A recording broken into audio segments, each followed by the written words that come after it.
The battle to retake Mosul from ISIL rages on. What will the outcome mean for Iraq and the region? Hello, I'm Anand Naidu, and this is The Heat.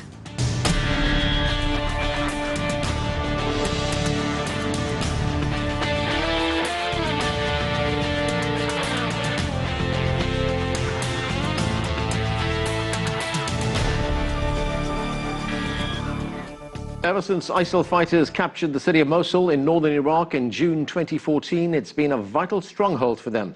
But now there is a major military effort underway to drive the militants out. Over the last week, thousands of Iraqi security forces and Kurdish Peshmerga fighters, with the assistance of United States military forces, have launched an offensive to free the city. It will not be an easy fight, and there are worries too that thousands of refugees may be forced to flee.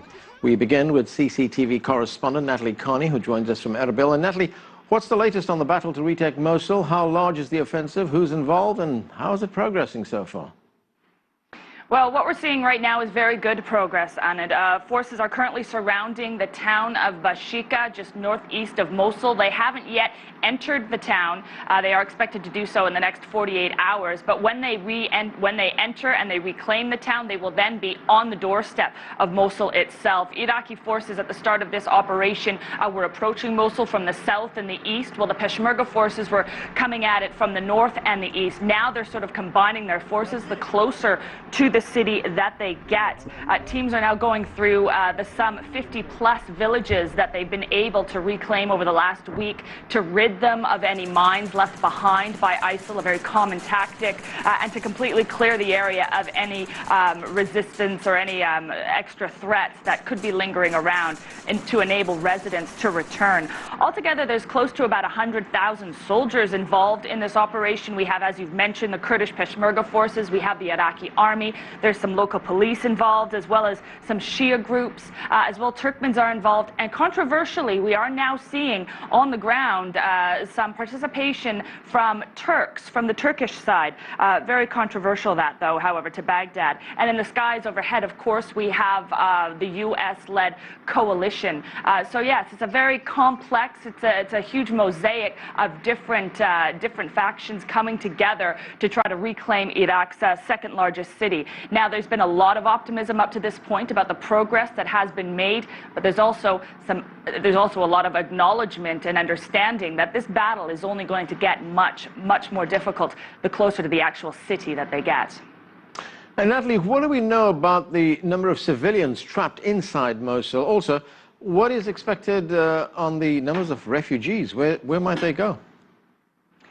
Well, the latest numbers we're hearing is that 1.2 million people could still be stuck inside Mosul city itself. Now, hundreds of thousands of people escaped 2 years ago, but for the residents that are still trapped in the city, we are hearing some very disturbing reports of mass execution, as well as snipers throughout the city, petrified residents. ISIL have gone around collecting everybody's SIM cards because they don't want any information coming out of the city. Food, water, power, as you can imagine, are in very limited supply. Now, very few people have been able to leave the area since the offensive began, due to the landmines, as I've mentioned, that were set up by ISIL, as well as the snipers. The latest numbers we're hearing is that about 5,000 have been able to flee from the outskirts of Mosul. This isn't even from the city itself. And those that have been able to escape, we're hearing reports, have been paying some rogue ISIL militants to guide them through the landmines that they've set up around the city. I spoke to one man, in fact, who escaped with his 2 daughters. Well, he made it. They didn't. They stepped on a landmine. His 9-year-old little girl and his 17-year-old girl lost their lives in that attempt to flee. So that's obviously consciously going through the residents within the city as well. As far as humanitarian agencies, they currently have room for about 60,000 people, but they are expecting upwards of 200,000 to even 1 million people to flee the city of Mosul when they can find a safe opportunity to do so in the first weeks of the offensive on the city itself. And how long is this assault expected to last? Weeks or months? And if ISIL is defeated, how much of a defeat would it be for them? Well, coalition forces have acknowledged and are expecting that the battle for Mosul itself is going to take weeks, could even take months, as ISIL really hikes up their resistance against them. And that is because Mosul is such a very significant and important city for the militants. For one, Mosul was the city where their leader, Abu Bakr al-Baghdadi, took to the main mosque 2 years ago and announced the terrorist organization's so-called caliphate, which really sort of launched them into the international media and made them a global threat. It's also expected that Baghdadi himself could actually be in Mosul, so there'd be a lot of attempts to try to make sure that he's not harmed in this battle. Mosul, of course, is also on a very strategic trade route, and it really is the last stronghold for ISIL in Iraq. While they do still hold a couple of pockets, it's nothing in comparison to holding on to Iraq's second largest city. So this is a significant battle for ISIL. They have upwards of 5,000 soldiers, so they claim, in the city, ready to defend the city, and coalition forces are expecting them to defend the city with their lives. Thanks, Natalie. That's CCTV's Natalie Carney reporting from Erbil. And joining me now here in the studio is Rend Al-Rahim. She is a former Iraqi ambassador to the United States, and she is president of the Iraq Foundation. Also with us from Baghdad is Hiwa Osman. He is an Iraqi Kurdish journalist and commentator, and he served as media advisor to President Jalal Talabani. And also with us in the studio is Stephen Miles. No. He is the advocacy director for the organization Win Without War, a coalition formed in opposition to the U.S. wars in Iraq and Afghanistan. Welcome to all of you to the show. Let's start in Baghdad with Hiwa Osman. Hiwa, we're getting reports that ISIL fighters have booby-trapped the city of Mosul. We're also getting reports of civilians being killed, and the Associated Press reported over the weekend that up to 80 Iraqi service members have been killed in this battle. Are we looking at major loss of life and destruction in the city of Mosul in the days ahead? By the look of things, yes. ISIS is preparing a surprise every other day. Unfortunately, there does not seem to be a good political plan to get rid of them and to promise the people who are with them for the day after. Today, what we are seeing is very strong military campaigns on all sides, and there does not seem to be a political agreement. And in the absence of a political deal for the day after, ISIS is turning it into an Arab-Kurdish war, a Sunni-Shia war, a Muslim-Christian war, and they are able to, they seem to have decided for Mosul to be their death or their defining battle. Basically, by what we are hearing from them, they do not seem to be willing to flee the city. They will be fighting to the last bullet or to the last bomb.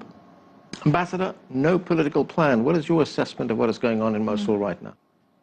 If we could possibly pass what Hiwa just said, I think there are two aspects to this battle. One of them is the military one, and it seems to me that the military one is going well, in spite of the fact that ISIS is pulling all the plugs. For ISIS, Mosul is of huge symbolic value. This is where they declared the caliphate. Al-Baghdadi is from Iraq, so Mosul is especially important for him. They're going to fight, as Hiwa said, to the last bomb, to the last man. Nevertheless, the Iraqi forces, the Peshmerga, and so on, are doing a very good job of advancing in spite of the obstacles. The other side of the story is, of course, the political thing.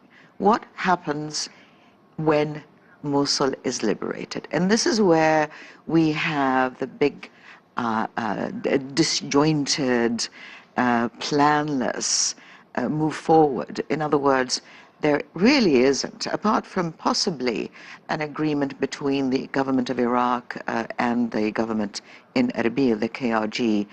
There may be some kind of agreement as to an aftermath and a settlement, but I don't think it's a very clear one. And certainly these are not the only factors at play here. We've got all sorts of other interests brewing in the Mosul pot. Isn't this the story of these recent wars in the Middle East, that there's always a battle taking place, no plan for what happens afterwards? Well, unfortunately, we are seeing a repeat of many of these ventures in the Middle East, and we can even go back to 2003, when after the collapse of the regime of Saddam Hussein, the planning was deficient. There wasn't a very clear idea of what the risks would be, how to mitigate them, how to create the structure of a state so that everybody has a stake in it, and so on.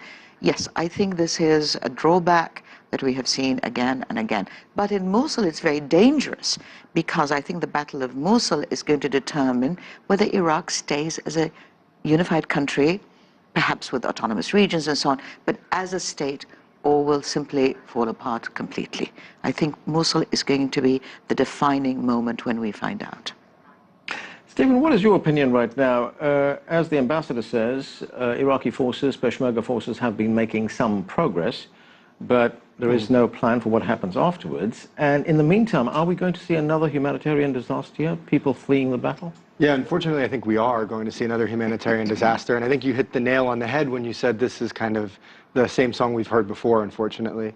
The reality of these wars in the Middle East, particularly the U.S. military involvement in Iraq, is this is a story that has played out time and time again. We're very good at military operations. We shouldn't be surprised. We have the most powerful, capable military in the world. And when we use it in assistance of tens of thousands of forces on the ground made up from these various fighting forces, of course they're going to be able to liberate Mosul. They could liberate anywhere. It's really always this question of what happens next. And it's the part that we continue to ignore because we focus on the military aspect. We focus on these kind of things that make for good television, things that make politicians feel good, at the detriment of solving the underlying issues. And that's always going to lead to these humanitarian crises. It's going to lead to the continued political instability, the challenges that come with these sectarian divides and other divides. And unless and until we support real political solutions to those underlying problems, we're going to be fighting to liberate Mosul and Fallujah and Ramadi all over again in another couple years. But let's go to Hiwa in Baghdad. And Hiwa, why has it taken the government 2 years to mount this battle to retake Mosul? Well, it has been part of the international coalition. I mean, part of the reason was that the international coalition was not ready. The other part, I think ISIS was establishing itself in these cities, and the former government, the former Iraqi government led by Mr. Nouri al-Maliki, was so sectarian, so I would say bad in their policies towards the Sunni component of the country, that it has pushed some people who live under ISIS to prefer living under ISIS than living under Nouri al-Maliki. And this was a big problem for moving forward. And the other issue is that the international community, Iraqis were not able to do it alone. The international coalition was not ready to start any time earlier. But now I think they are rushing the battle today. It seems that the analysts here on the ground see that it is a possibility that the United States is pushing for this, so that, or President Obama, so that he can get something in, a quick victory in before the election, the U.S. general elections. Ambassador, as Hiwa points out, this is not simply a battle between good guys and bad guys. There's a lot of different factions here. And to the point that Hiwa made, that in many instances, people in Mosul would prefer to live under ISIL rather than the government of Nouri al-Maliki. Does the government bear responsibility for that? Oh, indeed.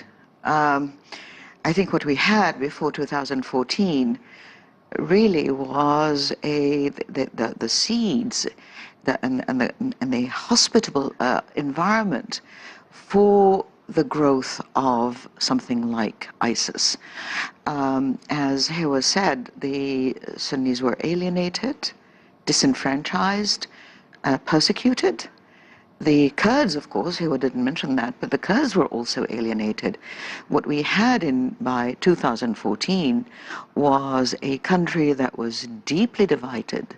Many sectors were extremely disgruntled and had huge grievances against the government in Baghdad, led by Mr. Maliki. And it is not surprising that at the time, Mosul, Fallujah, Ramadi, and so on, found that a Sunni regime imposed by ISIS was more to their liking and perhaps more merciful than the Iraqi government of Nouri al-Maliki.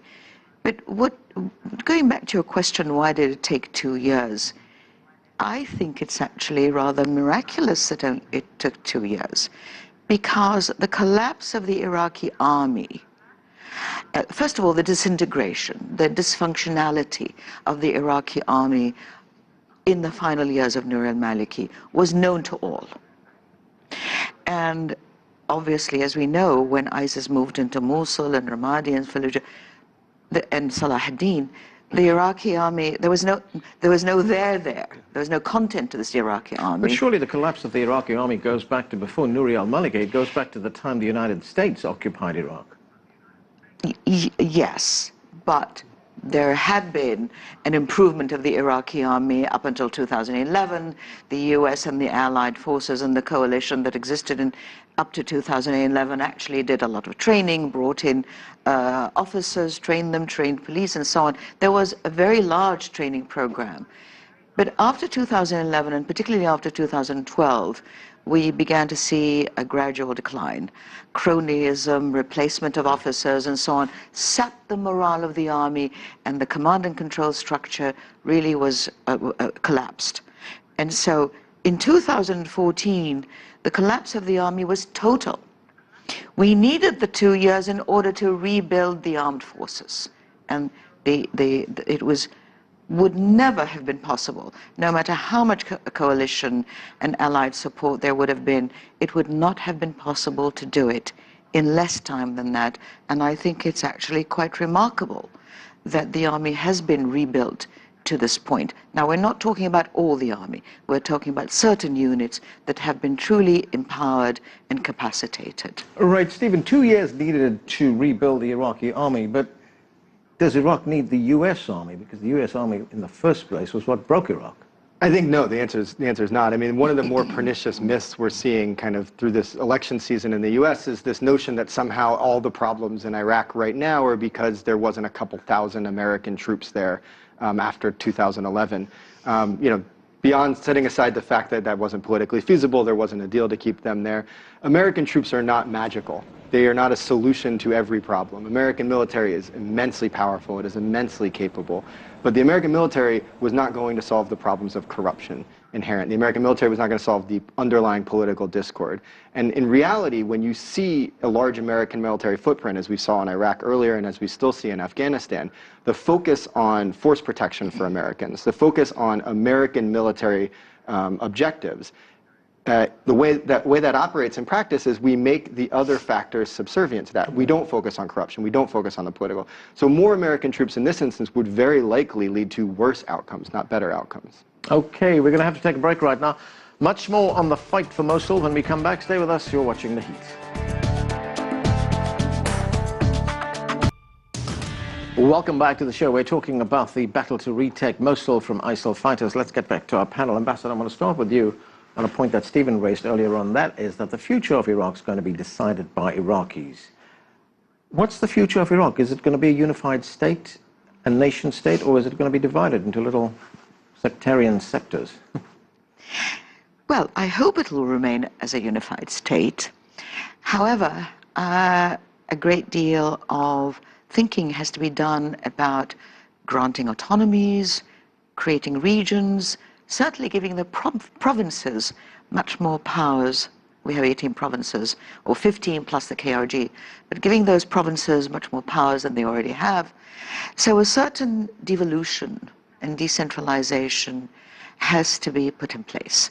And I think this will help keep Iraq together because it'll give people a vested interest in their own areas, it'll make them empowered in their own internal affairs, and at the same time, they should have some kind of a say in what goes on in Baghdad, which is not always the case now, by the way. There are many issues that need to be addressed in order to both empower locally, but also empower centrally. And I have to say that the constitution of Iraq does allow for that. Now, but I said the battle for Mosul is going to be decisive in whether Iraq stays together or not, because I think if there is a serious danger of a civil war ensuing after the liberation of Mosul.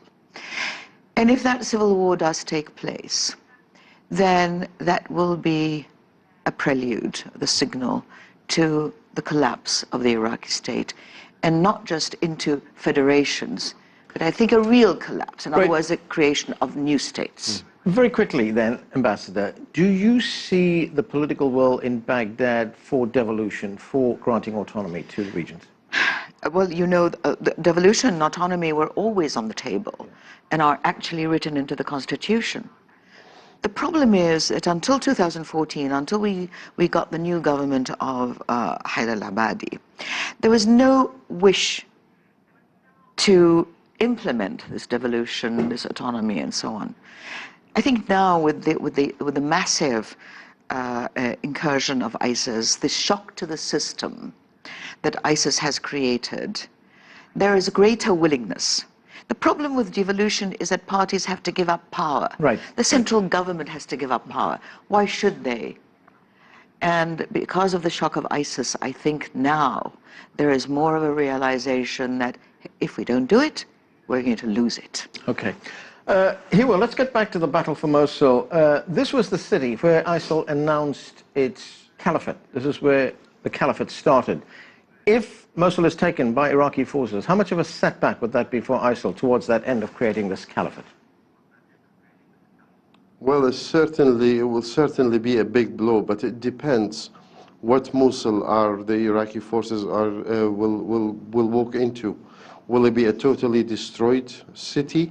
And mind you, Mosul is the last Sunni city in Iraq that is still intact despite all of what's been happening. If ISIS decides to fight in Mosul, it will be a total disaster, and the city will be, I think, leveled to the ground by the way, looking at the way ISIL has been fighting over the past 2 years, and even before in Syria and other places, and in areas that the Iraqi army is liberating from them. It could be, I mean, on one hand, taking back Mosul from ISIL or kicking them out of Mosul will be a big blow to them, but at the same time, it will all depend on what Mosul are we going to see after them, after ISIL. Will it be a totally destroyed city? Will there be an uprising in Mosul so that the people will kick the ISIS guys out? And this will be the perfect scenario. And if that doesn't happen, I think, and if it is left to the war, to the fighting between the two sides, the Iraqi army or the Iraqi security forces, army, Peshmerga and others, and ISIS, it will be a big catastrophe for the city.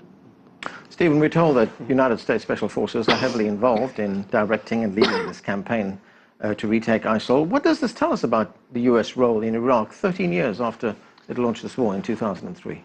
Well, I think one thing we've seen from the get-go of the involvement over the last 2 years is that America's always been a little bit more involved than we tend to talk about. We talk about things like not having boots on the ground, yet we have American casualties. Clearly, Americans are fighting near the front lines of this war. And obviously, American air power is immensely important to the battle that's happening right now. Again, it gets to a question we were discussing earlier, which is, what is American involvement in this conflict? What is American involvement in Iraq? Is it simply special forces, intelligence analysts, and air power? Or are we bringing the full power of the American government, a whole of government approach? Are we working to answer the hard questions we were talking about earlier? What happens the day after tomorrow? Is American resources going to support the humanitarian crisis that appears to be on the horizon when hundreds of thousands of civilians flee Mosul? How is America involved has to be a broader question than simply where are American forces fighting. It has to be what else is America doing to help alleviate the situation and resolve these underlying conflicts. Ambassador, what about Turkish involvement in this war? Oh, yes, but I just want to say something that Steve mentioned, a follow-up. The way it would be a grave mistake for the US to look at this as only a military enterprise. Right. It is a political one. It has to be preceded by a military push, but ultimately it's a political challenge. So Turkey, and this is actually a good lead into where the US is. The U.S. has an immense political role as a facilitator, as a catalyst in this entire region, and particularly where it concerns Iraq, and I might add Syria as well. The Turks, of course, are in Iraq without invitation, whereas the rest of the coalition has been invited. The Turks feel that they have vital interests and that they have to be there for their vital interests because they claim that Iran is defending its vital interests, perhaps not with boots on the ground, but with proxies. And therefore, the battle, the strategy of Turkey in Mosul is a strategy not only for territory and for influence in Mosul, but also a strategy to counter Iranian influence. And that's very important to understand. The US has a major role to play. Turkey is an ally in NATO.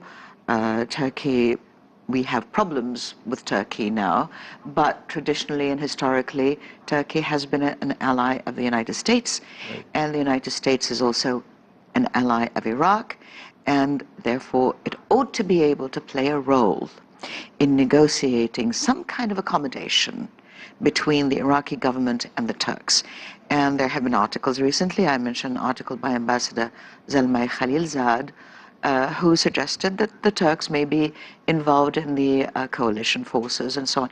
But it is the US role that I would like to see in negotiating some kind of détente between Baghdad and Ankara, and some kind of agreement.